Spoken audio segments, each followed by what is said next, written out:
Hi, welcome back to my channel. This is the Mister channel, and on this episode, I just want us to let's just talk, you know, about something that's current, a news item that's very current. And actually, pagbigyan nyo ng itsura ko right now, I'm like this because matutulog na dapat ako, but the moment I close my eyes, biglang hindi na ako makatulog. So, let's talk para pumpaantok. So, at the moment, yon magpapaantok lang ako. Actually, I planned earlier, dapat kaninang umaga ko pa ito gagawin. Like, to make a reaction video right after I watched yung live stream ni Kayu about dun sa yellow belter na girl na pinag-sparring doon sa black belter na guy nung coach niya. And that apparently the coach has a thing para dito sa girl, and kaya pinag-sparring sila para makagante dun sa girl at some level. So, yon yung issue na pag-uusapan natin. And so, then after nung napanood ko yung kay Kayu, napanood ko naman yung kay Attorney Lipayan. And to be frank, to be honest about this issue, medyo sobrang nadala din ako ng emotion ko when I saw the post on Instagram about this issue, and then when I saw the actual video dun sa live stream ni Kayu, sobrang shocked ako. And just like the majority of people reacting on that video na parang, ano ba yan? Bakit pinaglaban yung babae sa yung yellow belter sa black belter, tapos babae versus lalaki pa. And ang sama nun is ang black belter is yung babae, is yung lalaki. So sobrang, alam mo yun, yung gigil ko nandun kaninang umaga when I saw it. Yung sobrang shock na shock ako, and sobrang kawawa yung girl, which is kawawa naman talaga. But then after hearing Kayu look at the video and assess it, nagkaroon ako ng another perspective about the issue. And this is the reason why I love watching Kayu and yung grupo ni na Attorney Libayan, because I get a different perspective about things, about incidents, about scenarios. Nadadagdagan yung kaalaman ko, not academically, but yung awareness ko. It's an added information, and so I get like an educated I get education from these people, na valuable education, priceless education from these people. Yan sila Kayu, yan sina I.M. Shanwayne, ganyan. So yung kanina nga, while watching si Kayu, he explained na yung ganong activity or scenario in terms of taekwondo, doon sa mundo ng taekwondo or ng martial arts, sabi ni Kayo, that happens talaga. Hindi siya normal, but it happens. So, well, normally na rin that kind of activity, yung pakikipag-sparring, happens. It happens na lower belt to black belter, and then girl versus guy, ganyan. That thing happens. So, okay lang yun. Walang issue doon. Walang problema doon. Because that happens. But the thing is, pinoint out ni Kayu, being Kayu as a person na may experience, trained also sa martial arts, I think taekwondo and something else.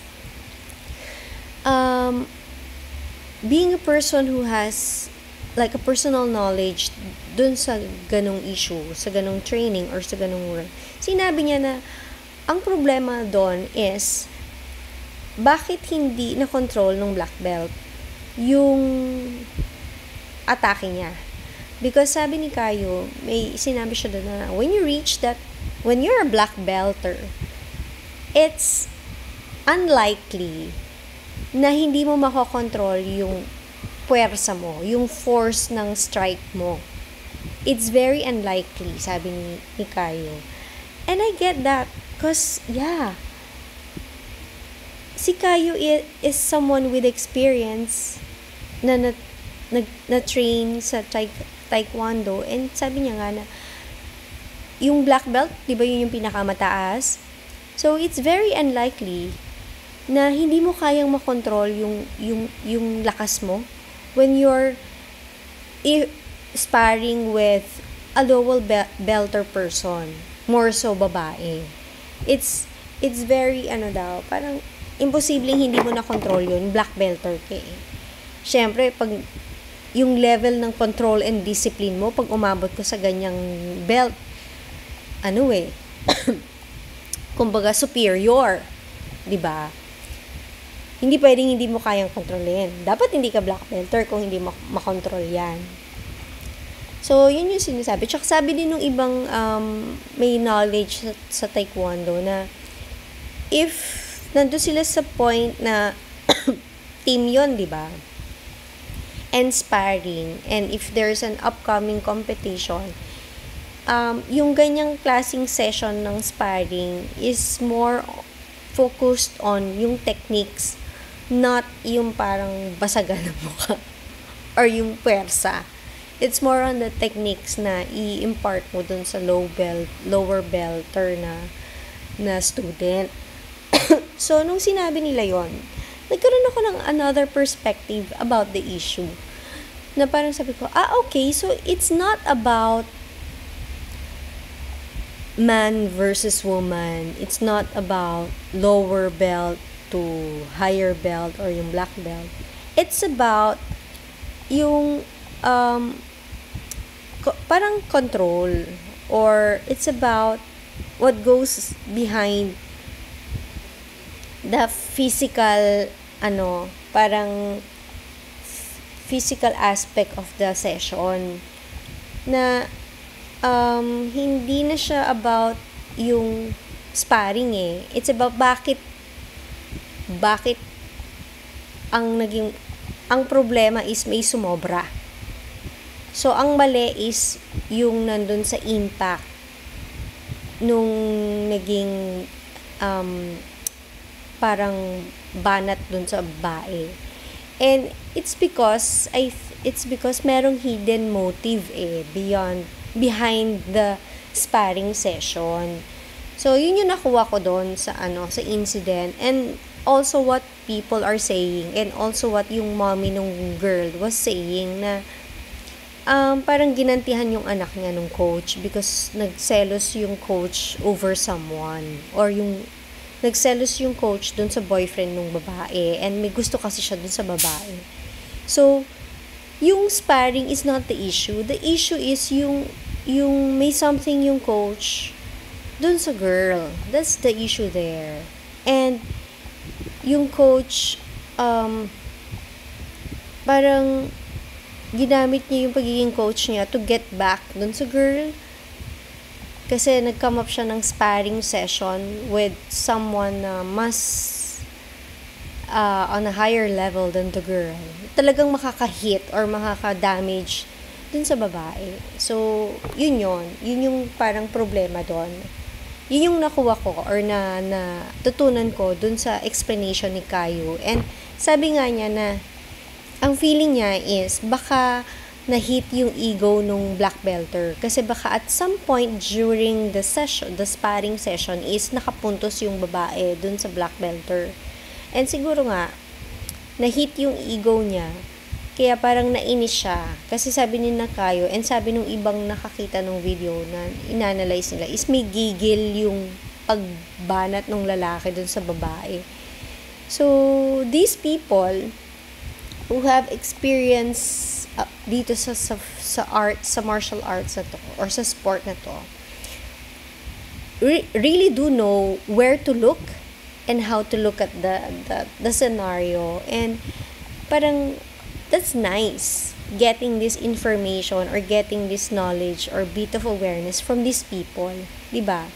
Yun. Tapos nung napanood ko yung kay Attorney Libayan, ganun din yung sabi ni Attorney Libayan, na parang walang issue doon.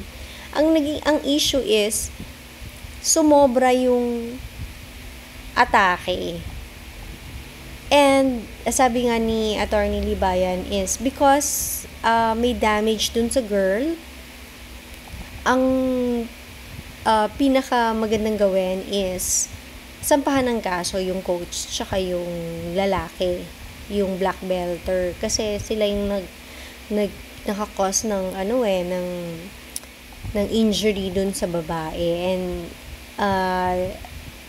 parang right off the bat, ang nakikita ng Attorney Libayan is physical injuries, grave, ano siya sinabi? Basta physical injuries. Yung level nung sa physical injury na pwedeng ikaso is hindi pa really identified ni Attorney Libayan, but it's going to fall under physical injuries nga.